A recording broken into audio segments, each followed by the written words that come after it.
और हो उत्तराखंड हो, उनके लॉसेस हमसे कहीं गुना कम है।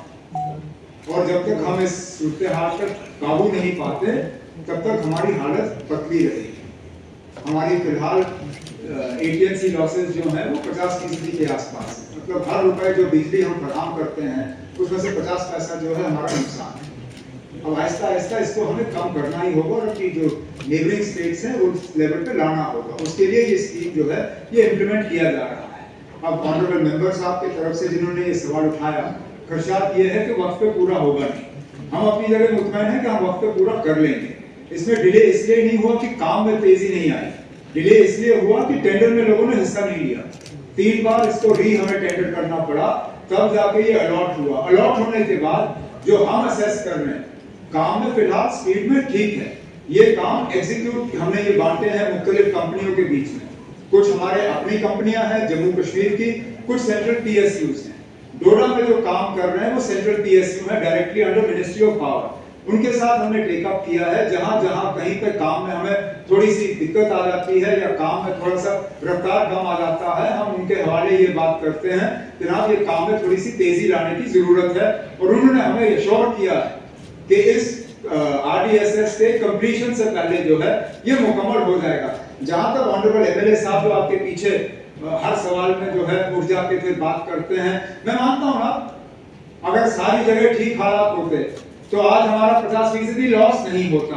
अब आपने ट्रांसफार्मर लगाया, अच्छी बात है, लेकिन मैं भी मानता हूं ना हर जगह पोल नहीं है, हर जगह तार नहीं है, तभी तो ये स्कीम हम इंप्लीमेंट कर रहे हैं। आप थोड़ा सा सब्र करिए। हमने कहा है ना अगले साल तक हम ये मुकम्मल कर लेंगे।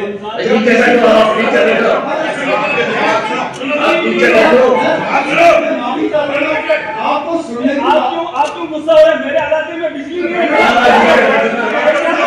रमजान का महीना चल रहा है, एक सेकंड मैं कोई गाली दे रहा हूं एमएलए साहब किस मसले में मेरे लोग महीने में अंधेरे में है। ये कौन सा तरीका है आपका?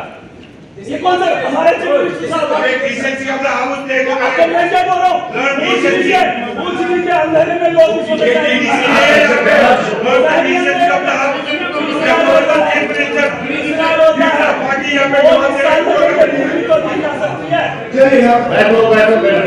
आप किस तरीके से बहस कर रहे हैं? आप पीछे बैठो। आप क्यों हक नहीं है? आप क्यों पीछे बैठो।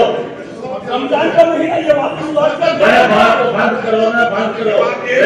अरे मैं ये बोल रहा हूँ कि आजादी से लेकर 82 करोड़ रुपया आज लग रहा है पोल हड़ताल की सलाह से मैं आया हूँ जहाँ से गुलाम नबी आजाद चाहिए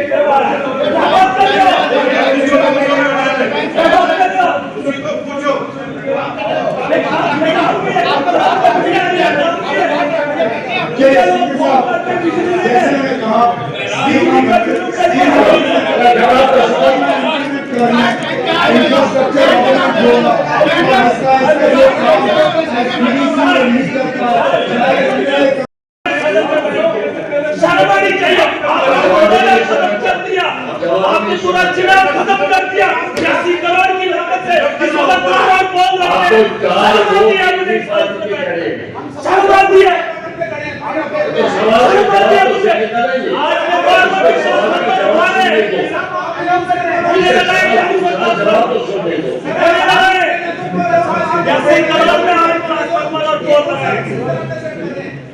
चुनाव पूरा खत्म कर दिया। रमजान का महीना है, बिजली नहीं है, बिजली नहीं है, बिजली नहीं है। फिलहाल इफ्तारी और सहरी के वक्त दे दीजिए, उनके साथ लगी है। नहीं, जैसा फिक्र करने की बात है, फिक्र करने की बात है। The said LR works have been sanctioned district-wise and not constituency-wise. The sanctioned cost for LR works in Doda district is 86.28 crore and the funds stand awarded in September 2023. The fund for the said works are being released by Ministry of Power in different tranches based on the progress of the works. So far 17 crore has been released by MOP in 2 tranches which have been fully utilized. Funds for the next tranche are being sought as per norms of the scheme. Part B. After the issuance of the sanction order, the said package, including Doda district, was tendered for the first time on 31st March 2023. However, due to a poor response, the tender was extended 3 times. Finally, the bid was opened on 4/8/2023 and awarded on 8/9/2023. As of now, the progress achieved is 12.25% and the works are progressing in full speed with no slow progress observed. Going by the current pace, it is expected that the works in Doda district will be completed well within the sunset date of RDSS, which is 31st March 2026. Part C. The RDSS DPRs were formulated in 2 parts. One, Part A, which included loss reduction works and smart metering works, and 2, Part B, covering modernization works. The DPRs for both parts were submitted to the Ministry of Power. However, the sanction has been received only for Part A works. As regards Part B, the DPRs are at the appraisal stage with the nodal agency of Ministry of Power. Once Part B DPRs are sanctioned by MOP, the modernization works will be awarded as per the terms and conditions. हम अपनी बात से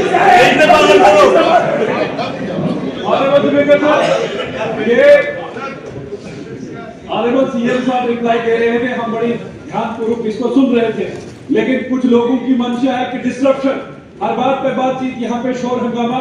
हम अपने जो भी अपने questions हमने दिए हैं उनका रिप्लाई आए, उस पर हम डिबेट करते हैं।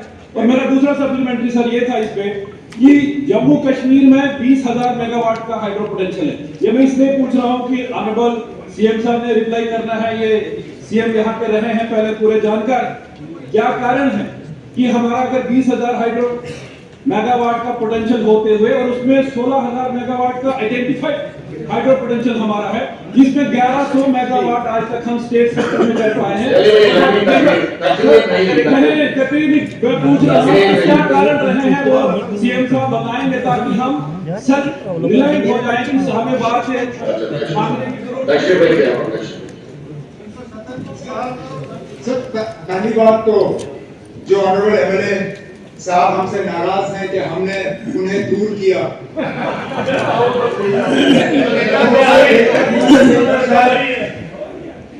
मैं इनको समझाऊं, सीट का फैसला हम नहीं करते ना, सीट का फैसला ऑनरेबल स्पीकर साहब वो इस हाउस के कस्टोडियन हैं।